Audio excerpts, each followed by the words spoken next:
Hello everyone, today I am thrilled to finally be able to show you the V2 of the Phantom 2.0. So for this video, I put the V1 here and we're gonna have the V2 here, so it's gonna be a lot easier to compare the improvement we made from the V1 to the V2. So let's jump right into it. Starting at the back, it feels like not much changed from the V1, but we did change actually quite a bit in the structural integrity of the scooter. So we reinforced the rear plate just because we could. We were able to shave weight from this part and also to make the plastic opening bigger. So now I can fit 4 fingers very comfortably, and we're able to round that part to make it comfortable. It's also a lot easier now to adjust the rear hydraulic suspension. At the rear swing arm, you can see now we also have a big opening here. And this was done to reduce the weight of the scooter. We did the same thing in the front while keeping the same strength on this part. This had no effect whatsoever. We decided to also add rear bearings. So again, just like the front, now it's butter smooth. And for the fender and the rest, nothing changed. We just decided to add easy plug connectors. So if you need to replace the motor or change your tire, well, it's super convenient because just like on the Apollo Pro, you have an easy plug connector here. You can pull the whole tire off. If we continue, the deck is the same. The button looks the same, but it's easier to operate. And also the lock icon on it, which is CNC, it was upside down in the previous one. Now it's facing the right way, which is up. For the body itself, everything is the same. It was already fantastic, no issue with this one, so we keep it this way. And we just improved the waterproofness by adding a little ridge on the plastic inside to really seal the light diffusers and the LED inside from the external water, dust, and mud. So body, fairly the same. Then we go to the neck. The neck, like I promised in the previous video, we added the holes, and in this case, the steering dampener for a steering dampener.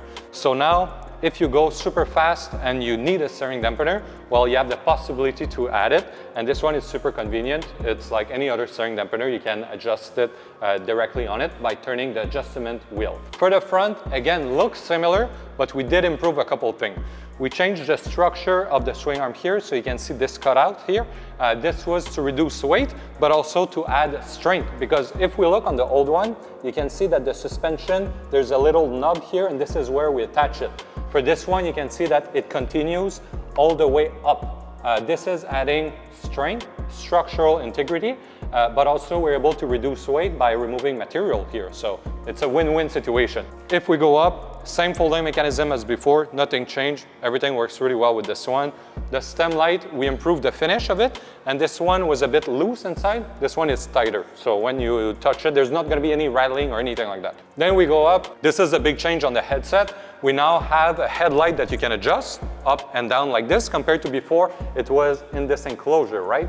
Why does this matter? It's because everyone has different preference for where the beam of the light is gonna shine, and having the option to adjust it is better.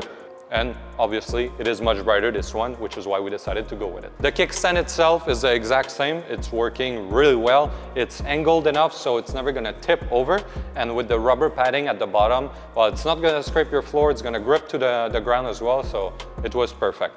Now we're gonna look at the headset. The headset, we changed a couple of things. The first big one is the waterproofing of it. The headset on the V1 was built the same way we built the Apollo Pro headset, which still had room for improvement for waterproofness. While it's IP66, there's always room to improve it. So this design is completely different. We have a ridge going inside the top plate here. So when you drop the top plate on it, it's gonna seal everything, as the piece under it is going higher than the groove that you see here. Compared to on the V1, the water could get in there, and that's why we had to install special rubber sealing, which is not the case here. So again, easier to manufacture and removing some failure point that would be possible straight from the design, which is the best way to do it. The other thing we tried is to paint the top plate in gray here. So you can see the top plate on the previous sample was black, on this one is gray. We thought it would look more integrated to be gray with the rest of the body, like it is on the Apollo Go and the Air and the City. In my opinion, that was a mistake. It looked better when it's black because it fit with everything else that is black on the handlebar. So let us know down in the comment what you think. Personally, I prefer black like it was on the V1 and like it is on the Apollo Pro. It's a topic of debate at Apollo, so let us know. Except that, everything else is the same. You still have both throttles, both drum brake handle. this latch here, the magnet is stronger, and this latch here is the same as it was on the V1. You can also see that the turning signal are still the same as the V1 and the other models that we have. We are still figuring out what we're going to do exactly for this, but we have a pretty good solution now. We went to Eurobike in Germany, we found great blinkers, so we're going to try to adapt them for the V3 and the production afterwards. You might wonder now, well, what does the scooter look like when the lights are on, right? Let me show you. Look how bright this is. I need sunglasses, literally. So you can see it's super bright, and this is the reason why we decided to go with only white and red at the back compared to having customizable light. It's because we're able to achieve such a pure white shade and also much brighter for just a little bit more voltage. Again, when you brake, it's only going to be the rear now flashing red. We think this is big enough. It's bigger than anything on any competitor scooter. And for turning signal, at the moment, it's just at the back here. Maybe we're gonna do the front as well. There's some technical challenge for this, but we're gonna try to work on it to make it happen. Super bright light. The wow effect is even stronger than what people had when they were looking at the Pro. And also see that when we turn on the ambient lights around the scooter, the whole room's gonna illuminate because it's just so bright. Look at this, compared to when it's off, like this. And again, this is just the light coming from the body. The headlight is not even on right now.